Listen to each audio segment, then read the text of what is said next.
This past week, an uncorroborated claim that Puffy offered $1 million for Tupac's murder resurfaced again in the news media. And this claim originated in statements made to law enforcement 15 years ago by a former self-confessed shot caller for the Southside Compton Crips named Keffe D, who is currently awaiting trial for Tupac's murder.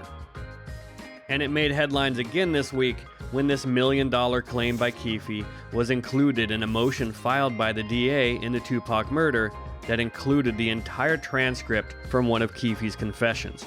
And it seems like every few years, this claim gets another wave of media attention, like it's a new story, even though this claim has been public information since Greg Kading's murder rap book came out in 2011, and was repeated in our murder rap documentary in 2015, and in the scripted series Unsolved in 2018, and so on. The only thing that's new about this claim now is I think this may be the first time Keffe's accusation about the $1 million has appeared in an official court document.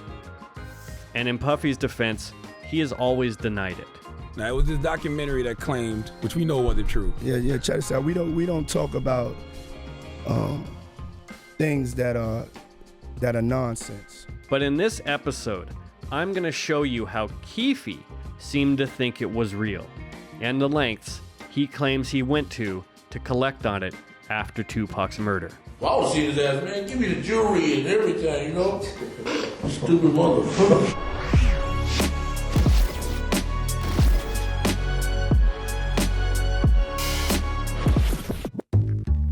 Back in 2008, Keffe D told a federal task force led by the LAPD that his Southside Crips gang had attended Biggie's concerts on the West Coast in the summer and fall of 1995, as a sort of unofficial security due to the famous East Coast-West Coast rivalry at the time. It was a BET tour. BET tour. Where was it at? We went to one in San Diego, went to one in Anaheim, Irvine, then in Vegas. Irvine was a summer jam. Keffe claims that eventually this relationship led to the alleged $1 million offer on Tupac and Suge that's been reported now for years. Yeah, we wanted $1 million. And I think it's always been the most shocking detail in Keffe's whole story about Tupac's murder. There was a well-known figure from Harlem named Zip Martin who was allegedly in business with Keffe. And Zip was supposedly godfather to Biggie's son, and allegedly associated with Puffy. So in the days after Tupac's murder, Keffe claims he sent Zip to collect on the money. Okay, so you get back to LA the next day, Zip calls you, says, meet me at the Hot Wing place we're at. Hold on, Melrose. Visit my piece. Melrose was great. You guys go over there, Zip shows up, you guys, what happens after? What's the conversation with you and Zip? I said, we go get our little money. I said, all right, I'm gonna go back out there. Woo, woo. Okay, so you tell Zip we need to get paid. What does Zip say? I'm gonna go back home and have it? Yeah, I'll get back with y'all. Yeah. In the days after Tupac's shooting in Las Vegas, the Southside Crips from Keffe's Burris crew, who were in Vegas when Tupac was shot, have a meeting with their Glencoe crew who were not in Vegas that weekend. By this point, Keffe's nephew Orlando Anderson and his friends DeAndre Smith and Terrence Brown are supposedly running around Compton telling people they did the shooting. And Keffe claims that at this meeting with the other Southside Crips, all the guys start asking him for the money. Then I gave a beating. That was stupid as hell. For the South Side, we gave a beating and all them motherfuckers told everything. Well, that's when everybody in the whole hood started, you guys. Yeah, man. I shouldn't have did that. That was the fucked up move I ever made. I know we gave a meeting at the park at Cerritos. Them bitches went and told everything, man. And everybody like, we heard you got your $1 million, man. We gonna kick in. You gonna get your punk ass out of my face, bitch. You know. But the money doesn't come. And approximately 4 to 6 weeks after Tupac's murder, Keffe claims he meets with Zip again at a popular club on Sunset Boulevard called the Roxbury. Yes, that Roxbury. At some point, you reach out again for Zip, or how do you try to get paid? I kept calling his ass. Was he avoiding you? Yeah. We met him at Roxbury. You finally got a hold of him, you told him I love you. He said, I'm back out here, meet me at Roxbury. At the club on Sunset. Yeah. They were shooting pool, and Don Marauders ready to beat their ass. Who's that? Zip as well. Zip, D-Mac, who else? That Fleetwood. Now, when you have a meeting, is D-Mac and Fleetwood all of them there with you guys? No, it was just me and him. I said, what's up with your cash? You ain't gave it to me yet. We need money, motherfucker. They took our guns, all that shit. We need some money. And you want to This make motherfucker got millions, more than, And your business that shut down, you wasn't doing no business, nothing. Y'all ran like Colombian out of town, man. D-Mac was an alleged associate of Zip and Keffe D, and his name would come up here again. Then, in 1998, Keffe goes to prison for 4 years. But when he gets out in 2002, he claims he still hasn't given up on collecting the money. That same year, Chuck Phillips writes an explosive article for the Los Angeles Times claiming that Biggie had offered the Crips $1 million to kill Tupac. But that article also made the false claim that Biggie was secretly in Las Vegas the weekend of the murder and had even supplied the murder weapon.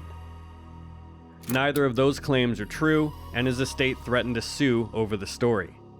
And Keffe was always adamant that Biggie had nothing to do with any conversations about killing Tupac.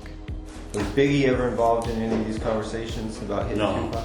He was like doing his own thing. Lance kind of kept him kind of Out the window. yeah. As the years go by, Keffe's associates report running into Puffy at various gatherings. One of these stories comes from a close friend of Keffe's named Win Prince. Win seen him a couple of times. Yeah. Oh no, he seen the boy, Buck. At one of the Snoop parties out there. That Snoop house. Oh, in Long Beach? Claremont. Come His house, his house. Yeah. They all on pictures and everything. He came. I said, man, you didn't call me. No, dog. I got you going else in there. Motherfucker. I said, you get the number. You got the number. We call. Motherfucker. You know what I'm saying? Well, I was seeing his ass, man. Give me the jewelry and everything, you know? Stupid motherfucker. I said, you let him give you a number? That was so stupid. Why you get the jewelry? Let me hold it. You know what I'm saying? Collateral. Yeah. You call him a message? Yeah, he ain't answer. The man got about 50 phones. He throw that shit away. The phone's easy, man. Since you've been out of prison, have you talked to Zip? Not one time. And then what about Puffy? Not one time. Okay. I tried to call him several times, though. That little daddy out shit. You left messages? Hell yeah. Keffe even claims he attended Puffy's Hollywood Walk of Fame ceremony thinking he could get close to the star, which I think is hilarious. When he got that Walk of Fame, motherfucker, I was right there. But what I'm saying is, that store. But what I'm saying, there was too many of y'all around here. And then finally, in 2008, just a couple months before Keffe did his proffer statement to Greg Kading's task force, he claims he ran into D-Mac again, that alleged mutual associate of him and Zip. Where did you run into D-Mac at? I met him off the train at the 76 station. And D-Mac's I like, man, call a boy, call your boy, you know. I like, man, call your boy. He like, man, what's that still, man? What's Zip behind that shit? Zip got that money. I like, what? He like, yeah, man, dude gave Zip the money. Okay, you run into D-Mac in the Valley a couple months, 3 months ago. Yeah, in like August, summertime. Talking about this year? Yeah. And Zip got paid. They fell out behind that old shit. Plus, Big got killed. I said, shit, I better not see his ass. Okay, they fell out. Behind what? Behind the money. They behind Big. Big got killed 6 months later. I thought y'all had a store. Zip keeping the money. Zip kept the money for us, bro. And he didn't give it to them, and then Big got killed. Yeah, all that. I thought y'all had. Y'all both had our back. And Keffe seemed to imply that he wouldn't have told Kading's team about the whole thing if he had just been paid. I think if he would have just gave us half the money, we, you know what I'm saying? I would stay strong, like fuck it. At the top of this episode, I called Keffe's claim about the $1 million uncorroborated.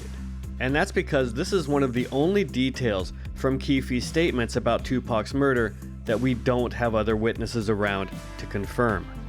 I think right now, the public has declared open season on Puffy due to all of the terrible things he's recently been accused of doing, so it's easy to just pile this on.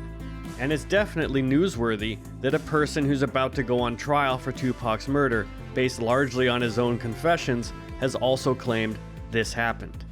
But I want to be clear that I don't think someone should be indicted for something this serious, either legally or in the court of public opinion, based on only the word of someone else. Confessing you did something is different than accusing someone else of doing something. It will be interesting to see how this aspect of the story plays out, with Keffe's criminal trial for Tupac's murder set for this November, and news that broke this week reporting that Tupac's estate is considering a civil suit against Puffy over this $1 million claim by Keffe.